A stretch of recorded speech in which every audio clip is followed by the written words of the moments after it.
1950년 5월 8일 덴마크 실케보르 지역의 한 습지에서 폐하처럼 누워있는 굉장히 이상한 형태의 시체가 발견됩니다. 키는 161cm에 나이는 40세 정도로 추정되는 남성의 시신이었죠. 시체를 최초로 발견한 사람들은 이것이 최근 사망한 사람의 시체일 것이라 추측하고 경찰에 신고했습니다. 하지만 시신이 걸치고 있는 것들은 조금 이상한 형태였습니다. 아무것도 걸치지 않은 알몸에 양가죽과 양털로 이루어진 뾰족 모자와 가죽 벨트만 차고 있었으며 목에는 동물의 가죽으로 된 올가미가 감겨 있었죠. 시체가 현대의 인간의 것이 아님을 알아차린 학자들이 방사성 탄소 연대 측정을 실시한 결과 놀랍게도 이 시신은 기원전 400년쯤에 사망한 남성의 시체로 밝혀졌습니다. 2400년 이상 온전한 모습을 유지한 미라였던 것이죠. 이 시체는 톨룬드맨이란 이름으로 불리며 현재 덴마크의 실케보르 박물관에 전시되어 있습니다. 발견 당시는 보존 기술이 부족하여 현재 전시된 미라는 머리 부분만 진짜죠. 이 톨룬드맨에는 어떤 비밀들이 숨어 있는 걸까요? 먼저 학자들은 톨룬드맨의 죽음의 원인을 밝혀내기 시작했습니다. 톨룬드맨이 스스로 목숨을 끊었는지 타살인지에 대한 논쟁이 꽤나 치열했는데 부검 결과 혀가 팽창되어 있고 목 앞부분에만 올가미 자국이 남은 것을 토대로 톨룬드맨은 교수형에 처해진 것으로 결론 지어졌습니다. 또한 톨룬드맨의 눈과 입이 닫혀있고 몸의 형태가 잘 정돈되어 있는 점을 보아 톨룬드맨은 풍년을 기원하기 위해 제물로 바쳐진 인간이라 추측되고 있죠. 그런데 이러한 죽음의 원인보다도 주목받은 것은 놀랍도록 온전한 시신의 보존 상태였습니다. 얼굴의 주름과 머리카락 등은 물론이고 심지어 지문도 채취할 수 있을 정도로 피부의 보존 상태가 뛰어났죠. 냉동이나 인공적인 과정을 거치지 않은 시체가 어떻게 2400년이라는 긴 시간 동안 썩지 않고 잘 보존된 걸까요? 이것은 실케보르의 습지를 뒤덮고 있는 무리기류 덕분이었습니다.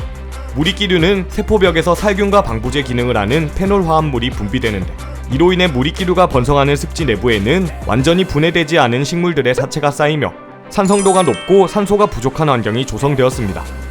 이러한 습지 내부로 생물의 시체가 들어오며 산성 환경에 의해 식초에 담긴 피클처럼 시체가 절여지고 산소가 부족한 환경이 부패균들의 작용을 막아서 시체가 썩지 않고 보존되는 천연 저장고 역할을 하게 된 것이죠.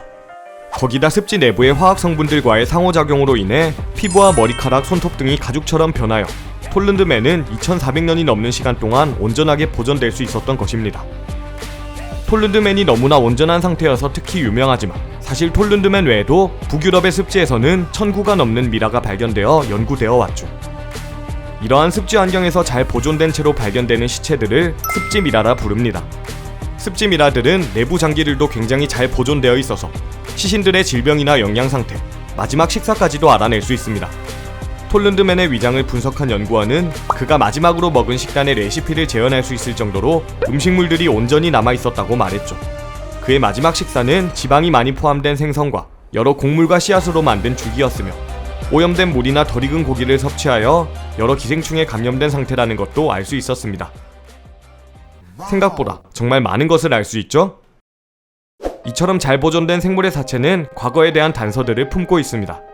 그래서 학자들은 이를 이용해 과거의 사회나 사람들의 생활 환경 등을 알아내어 왔죠. 그리고 이렇게 온전하게 보존된 사체들은 사람뿐만 아니라 동물들도 발견됩니다. 이 영상이 올라가는 날짜 바로 2주 전에도 캐나다의 영구 동토층에서 새끼 매머드가 온전한 상태로 발견되었고 공룡 미라도 존재합니다. 과학자들은 이러한 잘 보존된 사체의 DNA를 이용하여 멸종된 종들을 복원하려는 노력도 진행하고 있습니다. 현재 기술이 완전하지 않고 윤리적 문제에 대한 논란도 많지만 머지않아 멸종된 과거의 생물들을 되살려 함께 살아가는 시대가 올지도 모르겠습니다. 생명과 과학은 너무나 신비롭죠? 이번 영상은 여기까지입니다. 재밌게 보셨다면 구독 부탁드립니다. 수상한 생물선생, 수상한 생선이었습니다.